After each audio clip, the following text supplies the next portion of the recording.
Hello friends, welcome to ராசி studies. இது உங்கள் சுகன்யா. இன்னைக்கு நம்ம பார்க்க போகிறதுனா விஐடி வேலூர் பற்றி டீட்டெயில்டாக இந்த வீடியோவில் பார்க்க போகிறோம். ஸோ இந்த வீடியோவை ஸ்கிப் பண்ணாமல் பாருங்கள். அதுக்கு முன்னாடி என்னோட சேனல் பிடிச்சிருந்தா கண்டிப்பாக லைக் பண்ணி ஷேர் பண்ணுங்கள். தெரியாதவங்க தெரிஞ்சுக்கிட்டும் சப்ஸ்கிரைப் பண்ணுங்கள். பக்கத்தில் இருக்க பெல் ஐக்கான் பட்டனை கிளிக் பண்ணும்போது என்னோட நோட்டிஃபிகேஷன்ஸ் எல்லாமே உங்களோட மொபைலுக்கு ஈஸியாக வரும்.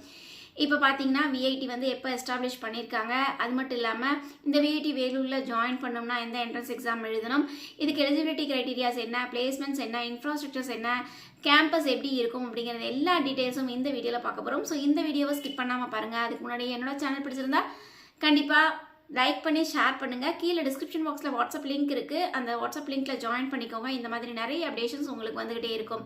இப்போ வாங்க வீடியோக்குள்ளே போகலாம். ஃபர்ஸ்ட் ஆஃப் ஆல் வந்து இந்த விஐடி வேலூர் வந்து எப்போ எஸ்டாப்ளிஷ் பண்ணியிருக்காங்க அப்படின்னு பார்த்தீங்கன்னா 1984 எஸ்டாப்ளிஷ் பண்ணியிருக்காங்க.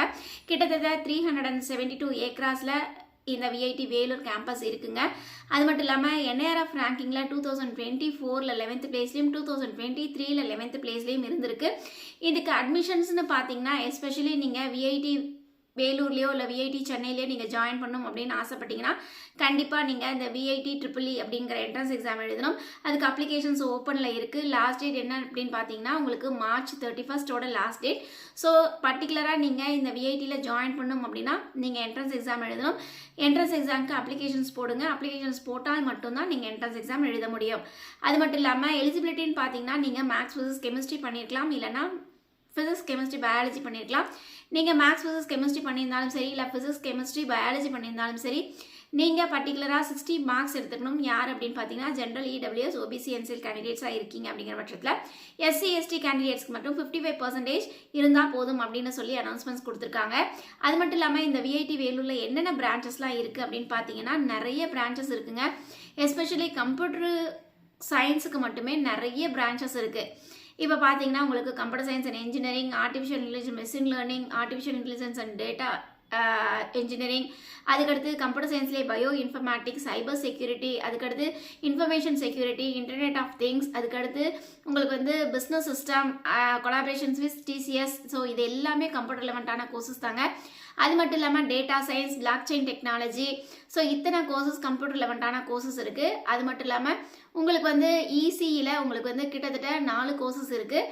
ஸோ என்னென்னா இசியில் உங்களுக்கு வந்து இசிஇ ஒரு கோர்சஸ் இருக்குது. அடுத்து வந்து உங்களுக்கு இசியிலே பயோமெடிக்கல் இன்ஜினியரிங் இருக்குது. அதுக்கடுத்து வந்து VLSI டிசைனர்னு இருக்குது. அதுக்கடுத்து வந்து உங்களுக்கு வந்து எலக்ட்ரானிக்ஸ் அண்ட் இன்ஸ்ட்ருமெண்டேஷன் இன்ஜினியரிங்னு கோர்சஸ் இருக்குது. அதுக்கடுத்து ஐடி, ஹெல்த் சயின்ஸ், டெக்னாலஜி, மெக்கானிக்கலில் இன்னும் 2 கோர்சஸ் இருக்குது. என்னென்னா எலக்ட்ரிக் வெஹிக்கல்ஸ், அதுக்கடுத்து மேனுஃபேக்சரிங் இன்ஜினியரிங், இந்த மாதிரி நிறைய கோர்சஸ் இருக்குது. Biotechnology, chemical, civil. ஸோ நம்ம சொல்லிகிட்டே போகலாம், அந்தளவுக்கு உங்களுக்கு வந்து கோர்சஸ் இருக்குது. சரி, இப்போ வந்து ஃபீஸ் ஸ்ட்ரக்சர்ஸ்லாம் என்ன ஆகும் அப்படின்னு வந்து நிறைய பேர் கொஸ்டின்ஸ் கேட்டிருந்தாங்க. நாமளுமே செக் பண்ணோம் என்ன ஃபீஸ் ஸ்ட்ரக்சர்ஸ் ஆகும் அப்படின்னா, எஸ்பெஷலி விஐடி வேலூரில் உங்களுக்கு வந்து ஃபீஸ் ஸ்ட்ரக்சர்ஸ் என்ன ஆகும் அவங்களோட வெப்சைட்ஸில் என்ன போட்டிருக்காங்க அப்படின்னா, நார்மலாக இங்கே வந்து குரூப் A, குரூப் B அப்படின்னு 2 குரூப்பாக பிரிச்சிருக்காங்க. குரூப் Bயில் வந்து உங்களுக்கு கம்ப்யூட்டர் ரிலவெண்ட்டான கோர்சஸும், குரூப் Aல வந்து உங்களுக்கு அதர் கோர்சஸும் வரும். Aல நீங்கள் படிக்கணும் அப்படின்னு ஆசைப்பட்டீங்கன்னா உங்களுக்கு ஃபீஸ் ஸ்ட்ரக்சர்ஸ் என்ன ஆகும் பார்த்தீங்கன்னா 1,73,000 ஆகுது. குரூப் Bயில் நீங்கள் வந்து 1,98,000 வந்து ஆகுது அப்படின்னு சொல்லி அனௌன்ஸ்மெண்ட்ஸ் கொடுத்துருந்தாங்க. ஆனால் இது உண்மையா அப்படின்னா கண்டிப்பாக கிடையாதுங்க. நீங்கள் இப்போ வந்து விஐடி EEE எக்ஸாம் எழுதுறீங்க. அந்த விஐடி EEE எக்ஸாம் எழுதி எஸ்பெஷலி நீங்கள் கவுன்சிலிங் அட்டன் பண்ணுறீங்க. கவுன்சிலிங் அட்டன் பண்ணி உங்களுக்கு category 1, category 2, category 3, category 4, category 5 5 கேட்டகரியில் உங்களுக்கு ஃபீஸ் ஸ்ட்ரக்சர்ஸ் வந்து அலோகேட் பண்ணியிருக்காங்க. நீங்கள் எந்த கேட்டகரியில் அலாட் ஆகுறீங்களோ அந்த கேட்டகரிக்கு ஏற்ற மாதிரி தான் உங்களுக்கு ஃபீஸ் ஸ்ட்ரக்சர்ஸ் அமையும். கேட்டகரி 1ல் அப்ராக்சிமேட்டாக உங்களுக்கு வந்து 2 lakhs ஆகும். கேட்டகரி 2ல் 3 lakhs, கேட்டகரி 3ல் வந்து 4 lakhs, கேட்டகரி 4ல் வந்து உங்களுக்கு 5 lakhs, கேட்டகரி 5ல் வந்து 6 lakhs. ஸோ இந்த மாதிரி உங்களுக்கு ஃபீஸ் ஸ்ட்ரக்சர்ஸ் பர் இயர்க்கு ஆகும். அதை தாண்டி ஹாஸ்டல் ஃபீஸ்ன்னு பார்த்தீங்கன்னா உங்களுக்கு ஏசியும் இருக்குது, நான் ஏசியும் இருக்குது. அதே மாதிரி உங்களுக்கு 2 பேர் தங்குற ரூம், 3 பேர் தங்குற ரூம், இந்த மாதிரி நிறைய சப்டிவிஷன்ஸ் இருக்குது. ஸோ நீங்கள் எப்படி தேர்ந்தெடுக்கிறீங்க அப்படிங்கிறத பொறுத்து உங்களுக்கு ஹாஸ்டல் ஃபீஸ் அமையும். நியர்லி வந்து 46,000லேருந்து 1,27,000 வரைக்கும் உங்களுக்கு வந்து ஹாஸ்டல் ஃபீஸ் வரத்துக்கு வாய்ப்புகள் இருக்குது. அதே மாதிரி மெஸ் பில் வந்து 56,000லேருந்து 72,000 வரைக்கும் உங்களுக்கு வெஜ்ஜா நான்வெஜ்ஜாங்கிறத பொறுத்து உங்களுக்கு வந்து ஃபீஸ் வந்து அலோகேட் ஆகும். ஸோ அதுக்கு அடுத்தது என்ன பார்த்தீங்க அப்படிங்கிற பட்சத்தில் உங்களுக்கு ஸ்காலர்ஷிப். இந்த பர்டிகுலர் விஐடியில் ஜாயின் பண்ணணும் அப்படின்னா நிறைய ஸ்காலர்ஷிப் தராங்க. எஸ்பெஷலி நீங்கள் இந்த விஐடி எக்ஸாம் எழுதி நீங்கள் ரேங்க் ஹோல்டராக இருக்கீங்க அப்படின்னா உங்களுக்கு வந்து 1 to 10க்குள்ளே இருக்கீங்க அப்படின்னா 100% டியூஷன் ஃபீஸ் ஃப்ரீ. அதே மாதிரி 11 to 50 ரேங்கிங்குள்ளே இருக்கீங்கன்னா 75% ஆஃப் டியூஷன் ஃபீஸ் ஃப்ரீ. அதே மாதிரி 51லேருந்து உங்களுக்கு 100 ரேங்கிங்குள்ளே இருக்கீங்கன்னா 50% ஆஃப் டியூஷன் ஃபீஸ் ஃப்ரீ. அதுக்கடுத்து 101லேருந்து 500க்குள்ளே இருக்கீங்க அப்படின்னா 25% ஆஃப் டியூஷன் ஃபீஸ் ஃப்ரீ. இது மட்டும் இல்லைங்க, உங்களுக்கு வந்து சென்ட்ரல் சிபிஎஸ்சி நீங்கள் எழுதிருக்கீங்க இல்லைனா ஸ்டேட் போர்டில் எழுதிருக்கீங்கன்னா அந்த டாப்பர்ஸுக்குமே உங்களுக்கு 100% டியூஷன் ஃபீஸ் ஃப்ரீ அப்படின்னு சொல்லியிருக்காங்க. இதையும் தாண்டி உங்களுக்கு எஸ்பெஷலி அவங்க ஸ்டார்ஸ்னு ஒரு அனௌன்ஸ்மெண்ட்ஸ் கொடுத்துருக்காங்க. அந்த ஸ்டார்ஸை பற்றி உங்களுக்கு நிறைய டீட்டெயில்ஸ் நம்மளோட சேனல்லே அப்டேஷன்ஸ் கொடுத்துருக்கோம்.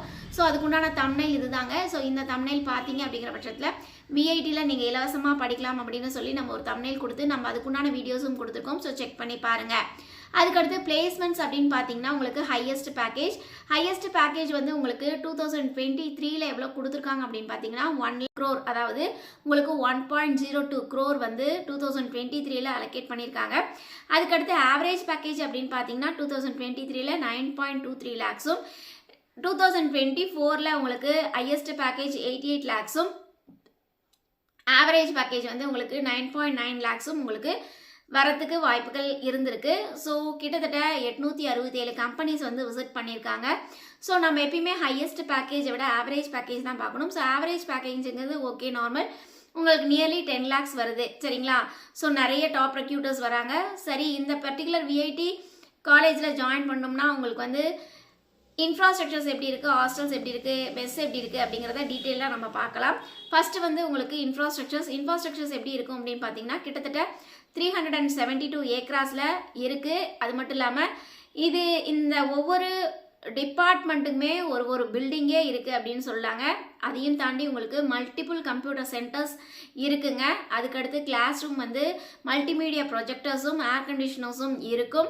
அதுக்கடுத்து லெபார்டரிஸ்லாம் மாடர்ன் எக்யூப்மெண்ட்ஸாக இருக்குது, வைஃபை இருக்குது, பேங்க் இருக்குது, ஏடிஎம் ப்ரொவைடிங் இருக்குது, மெடிக்கல் சென்டர்ஸ் இருக்குது, அதுக்கடுத்து சென்ட்ரல் லைப்ரரி இருக்குது. ஸோ அப்பப்பா இதை சொல்லிக்கிட்டே போகலாமே. அதே மாதிரி உங்களுக்கு நிறைய கேன்டீன்ஸ் இருக்குது, டிரான்ஸ்போர்ட் ஃபெசிலிட்டிஸ் இருக்குது, ஜிம் இருக்குது. நீங்கள் பே பண்ணி நீங்கள் அங்கே ஜிம்மில் வந்து பார்ட்டிசிபேட் பண்ணலாம். அதுக்கடுத்து உங்களுக்கு வந்து விஐடி கேம்பஸ் வழியாகவே ரயில்வே ட்ராக்கும் போயிட்டுருக்காங்க.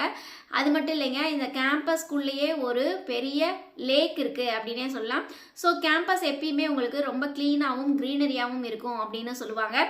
அதுக்கடுத்து உங்களுக்கு வந்து ஹாஸ்டல்ஸ் எப்படி இருக்கும் அப்படின்னு பார்த்தீங்கன்னா உங்களுக்கு எஸ்பெஷலி உங்களுக்கு வந்து 24 ஹாஸ்டல்ஸ் இருக்குது. அது மட்டும் இல்லாமல் பாய்ஸ்க்கு 18 ஹாஸ்டல்ஸ், அதுக்கடுத்து கேர்ள்ஸ்க்கு 6 ஹாஸ்டல்ஸ் இருக்குது. கிட்டத்தட்ட 6 பேர் தங்குற அளவுக்கு ரூம்ஸ் எல்லாம் இருக்குங்க. ஸோ நீங்கள் எதை பேர் பண்ணுறீங்களோ அதுக்கேற்ற மாதிரி ஃபீஸ் ஸ்ட்ரக்சர்ஸ் அமையும். அதுக்கடுத்து அவங்க வந்து வைஃபை ஃபெசிலிட்டிஸ், லேண்ட் பாட் இருக்குது, அதுக்கு நீட் அண்ட் க்ளீனாக இருக்கும், வாட்டர் கூலர் இருக்குது. ஸோ இந்த மாதிரி நிறைய ஃபெசிலிட்டிஸ் கொடுத்துருக்காங்க. இதையும் தாண்டி உங்களுக்கு வெஜ் அண்ட் நான்வெஜ் மெனூஸுமே இருக்குது. ஸோ நீங்கள் எது ப்ரொவைட் பண்ணுறீங்களோ அதுக்கேற்ற மாதிரி மெஸ் பில் வரும் அப்படிங்கிறதே சொல்லியிருக்காங்க. ஸோ மெஸ்ஸு வந்து உங்களுக்கு ஃபுட்டு வந்து நார்மலாக இருக்கும் அப்படிங்கிறத சொல்லியிருக்காங்க. அதே மாதிரி ஸ்போர்ட்ஸுன்னு பார்த்தீங்கன்னா உங்களுக்கு football ground, cricket ground, hockey ground, அதுக்கடுத்து athletics court, badminton court, volleyball, basketball, அதுக்கடுத்து handball court, yoga, swimming pool இதெல்லாம் எல்லாமே இருக்குங்க. அதுக்கடுத்து ஜிம் இருக்குது. இன்டோர் கேம்ஸ்ன்னு பார்த்தீங்கன்னா உங்களுக்கு கேரம் போர்டு, அதுக்கடுத்து டேபிள் டென்னிஸு, பேட்மிண்டனு, ஸ்குவாஷு, அதுக்கடுத்து ஃபுட்பால், இந்த மாதிரி நிறைய இன்டோர் கேம்ஸும் இருக்குது. ஸோ இத்தனை ஃபெசிலிட்டிஸ் இருக்குது. இத்தனை ஃபெசிலிட்டிஸில் உங்களுக்கு வந்து பர்டிகுலராக அட்வான்டேஜஸ் என்ன, டிஸ்அட்வான்டேஜஸ் என்ன இந்த விஐடியில் நம்ம ஜாயின் பண்ணோம் அப்படின்னா எஸ்பெஷலி இங்கே அலுமினி நெட்வொர்க்ஸ் நல்லாவே இருக்குங்க. அதுக்கடுத்து வந்து உங்களுக்கு வந்து இன்டர்ன்ஷிப் ஆப்பர்ச்சுனிட்டிஸ் நிறையவே இருக்கும். அது மட்டும் இல்லாமல் க்ரீனரி கேம்பஸாக இருக்கும், ரேகிங் இருக்காது, லேக் வந்து உள்ளேயே இருக்குது. அதே மாதிரி உங்களுக்கு சிஜிபிஐ வந்து 9க்கு மேலே இருக்கீங்க அப்படின்னா அட்டண்டன்ஸ் பாலிசி இல்லை அப்படிங்கிறத சொல்லியிருக்காங்க. பட் 9க்கு கீழே இருக்கீங்க அப்படிங்கிற பட்சத்தில் கம்பல்சரி 75% அட்டண்டன்ஸ் உண்டு அப்படின்னு சொல்லியிருக்காங்க. அதே மாதிரி உங்களுக்கு பாய்ஸ் கேர்ள்ஸ் ரேஷியோ வந்து கரெக்டாக இருக்கும். ஸோ என்ன ஒரு ட்ராபேக் அப்படின்னு பார்த்தீங்கன்னா உங்களுக்கு வந்து பர்டிகுலராக இங்கே க்ரௌடு ஜாஸ்தியாக இருக்கும். அதனால் உங்களுக்கு வந்து பிளேஸ்மெண்ட்ஸுமே ரொம்ப ஹரிபரியாக இருக்கும். நீங்கள் வந்து நல்ல நாலேஜ், நல்ல ஸ்கில் இருக்குது அப்படின்னா கண்டிப்பாக பிளேஸ்மெண்ட்ஸ் நல்லாவே இருக்கும் அப்படிங்கிறத சொல்லியிருக்காங்க. அது மட்டும் இல்லாமல் நார்மலாக கேட்டகரி 1 கேட்டகரி 2ல் நீங்கள் சீட் எடுக்கிறீங்க அப்படின்னா well and good. But category 3, 4, 5ல் நீங்கள் சீட்ஸ் எடுக்கிறீங்க, நான் விஐடி வேலூரில் தான் படிக்கணும்னு ஆசைப்பட்றேன் அப்படின்னா ஃபீஸ் வந்து நமக்கு பிரச்சனை இல்லை அப்படிங்கிறவங்க கண்டிப்பாக அவங்க வந்து போட்டி போடலாம். பட் நார்மல் கேண்டிடேட்ஸாக இருக்கீங்க அப்படிங்கிற பட்சத்தில் யோசித்து முடிவு செய்ய வேண்டியதாக இருக்கும். சரிங்களா? ஓகே, நம்ம விஐடி பற்றி டீட்டெயில்டாக இந்த வீடியோவில் பார்த்துருக்கோம். ஸோ இந்த வீடியோ எல்லாருக்குமே ஹெல்ப்ஃபுல்லாக இருக்கும்னு நினைக்கிறேன். கண்டிப்பாக லைக் பண்ணுங்கள், ஷேர் பண்ணுங்கள், தெரியாதவங்க தெரிஞ்சுக்கிட்டும். சப்ஸ்கிரைப் பண்ணுங்கள், பக்கத்தில் இருக்க பெல் ஐக்கான் பட்டனை கிளிக் பண்ணும்போது என்னோட நியூ நோட்டிஃபிகேஷன்ஸ் எல்லாமே உங்களோட மொபைலுக்கு ஈஸியாக வரும். தேங்க்யூ ஃபார் வாட்சிங். பபாய்.